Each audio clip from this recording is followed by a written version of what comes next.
올해 들어 국제유가가 급락하고 있습니다. 이는 글로벌 경제의 극심한 침체를 반영하는 것이지만 내년 경제 회복에 대한 희망의 신호이기도 하다는 분석과 전망이 나왔습니다. 특히 우리 주식시장이 이를 먼저 반영할 것으로 보여 투자자들의 관심을 모으고 있습니다. 김영익 서강대학교 경제대학원 교수는 최근 내일신문 칼럼에서 이런 분석과 전망을 내놓았습니다. 김영익 교수는 대신증권과 하나대투증권 리서치센터장, 하나금융경영연구소 소장 등을 역임했습니다. 그는 금융시장에서 이코노미스트로 일하며 2000년 주가 급락, 9.11 테러 직전의 주가 폭락과 그 후의 반등, 2004년 5월의 주가 하락과 2005년 주가 상승 등을 마치며 족집게 애널리스트로 주목받았습니다. 그는 25년간 몸담은 증권가 생활을 공식적으로 마감하고 2015년 서강대학교 경제대학원으로 자리를 옮겨 연구와 집필을 계속하고 있는 경제학자이자 칼럼니스트입니다. 1980년 이후 통계로 분석해보면 세계 경제 성장률과 국제유가 변동률은 상관계수가 0.62로 두 변수가 거의 같은 방향으로 변동했습니다. 세계 경제가 좋을 때 원유 수요가 늘어 국제유가가 오르고 나쁠 때는 떨어졌다는 의미입니다. 그 반대도 성립합니다. 유가가 오를 때 혹은 내릴 때 세계 경제 성장률도 높아졌거나 낮아졌다는 것입니다. 최근 서부 텍사스유 WTI 가격이 사상 처음으로 마이너스까지 떨어졌습니다. 우리가 주로 수입하고 있는 두바이유도 배럴당 $15로 하락해 1999년 4월 이후 21년 만에 최저치를 기록했습니다. 그만큼 세계 경제가 나쁘다는 의미입니다. 4월 초 국제통화기금 IMF는 경제 전망을 수정하면서 올해 세계 경제 성장률이 마이너스 3.0%일 것으로 내다봤습니다. IMF가 1980년 이후 세계 경제 성장률 통계를 발표하고 있는데 마이너스 3.0%라는 수치는 처음입니다. 미국에서 시작한 금융위기가 전 세계로 확산되었던 2009년의 세계 경제는 마이너스 0.1% 성장했습니다. 올해 세계 경제가 1930년대 초반 대공황 이후 최악의 경기 침체에 빠졌다 해도 과언은 아닙니다. 우리 경제도 경기 침체의 늪으로 빠져들고 있습니다. 지난 1분기 경제 성장률이 전기 대비 마이너스 1.4%로 나타났습니다. 연율로 따지면 마이너스 5.7%죠. 코로나19 영향으로 소비가 크게 줄었지만 글로벌 경제 침체 영향으로 수출도 감소했습니다. 2분기에는 수출 감소 폭이 더 확대되면서 경기 침체 정도가 깊어질 것입니다. 연간 전체로 보아도 우리 경제가 외환위기를 겪었던 1998년 마이너스 5.1% 이후 처음으로 마이너스 성장할 가능성이 높습니다. 유가 하락 시차를 두고 경제에 긍정적 영향. 그러나 IMF는 내년 세계 경제 성장률이 5.8% 회복되고 유가도 6.4% 상승할 것으로 전망하고 있습니다. 물론 전제 조건을 달았죠. 올해 하반기부터 코로나 팬데믹 진정으로 방역 조치가 해제되고 금융시장이 안정되며 국제유가가 올해 평균 배럴당 $35.6에서 내년에는 $37.9로 상승할 것이라는 가정을 했습니다.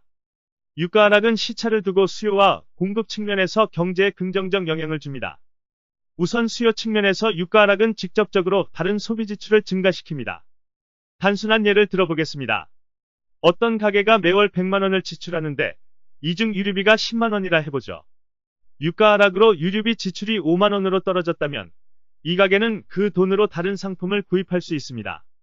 또한 유가가 하락하면 소비자 물가도 떨어지는데 이는 가계의 실질소득을 늘려 소비 증가를 가져오는 간접적 효과도 있습니다.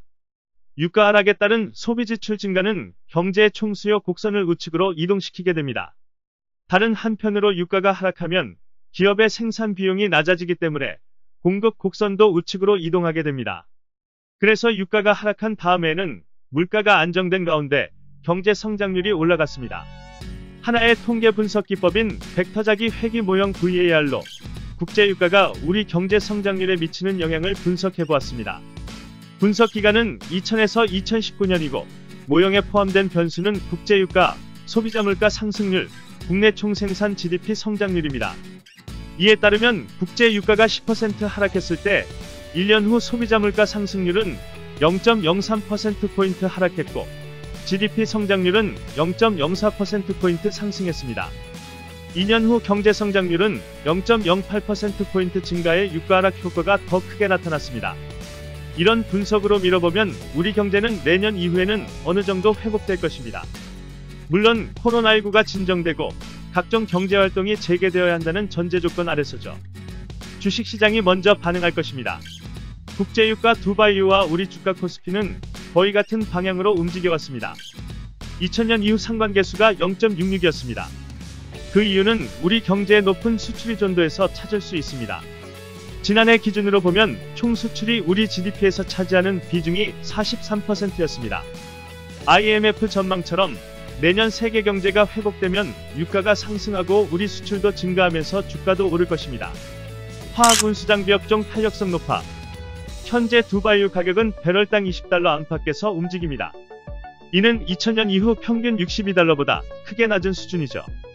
2000년 1월에서 2020년 3월 통계로 분석해보면 두바이유 가격이 1% 상승했을 때 코스피는 0.7% 올랐습니다. 가장 탄력성이 높은 업종은 화학 1.5%, 운수장비 1.3%, 운수창고 1.1% 등입니다. 반대로 탄력성이 낮은 분야는 통신업, 섬유유복, 증권, 은행 등 내수 관련 업종입니다. 증시 전문가들에 따르면 화학업종 관련 주식은 롯데케미컬, LG화학, SKC 하나케미칼, 송원산업 등이 있습니다. 운수장비 관련 주식은 자동차 관련주를 말하는데 현대차와 기아차 등입니다. 운수창고 관련 주식은 물류 관련주를 말하는데 한진과 CJ대한통운 등입니다. 최근 유가 하락은 시차를 두고 세계와 한국 경제 성장률을 올리고 우리 주가도 상승시킬 가능성이 높습니다. 화학업종 주가에서 그 조짐을 먼저 보게 될 것입니다. IMF 전망처럼 팬데믹이 완화되고 경제활동이 재개될 것이라는 전제 아래서지만 유가 급락의 긍정적 측면도 찾아보면서 대응할 시기입니다.